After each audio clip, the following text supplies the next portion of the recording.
అందరిలాగే నాకంటూ ఒక కల ఉండేది. నా కల సినిమా. ఇది తెలిసిన తర్వాతే నాకు అసలు కష్టాలు మొదలయ్యాయి. అప్పటివరకు లేని విధంగా నేను ఒంటరిగా ఉండడం, రకరకాల ఆలోచనలు, ఏ పని చేయకుండా శ్రద్ధ పెట్టకుండా ఉండిపోవడము, నేను అనుకున్న పని ముందు సాగకపోవడంతో ఒక రకమైన ఆందోళన, చిరాకు, నేను ఒంటరిననే ఫీలింగ్‌ని మళ్ళీ మళ్ళీ గుర్తు చేస్తుండేవి. నేనెప్పుడూ భూమి మీద, నా లక్ష్యాలు ఆకాశంలో ఉండేవి.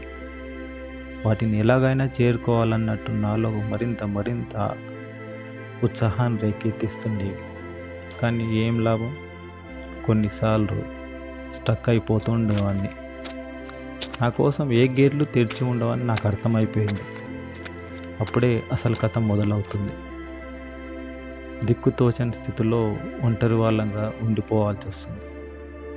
జీవితాన్ని ఒక సినిమాగా చూడడం మొదలుపెడితే అస్సలు మన ప్రయాణాన్ని ఆపాలనిపించదు.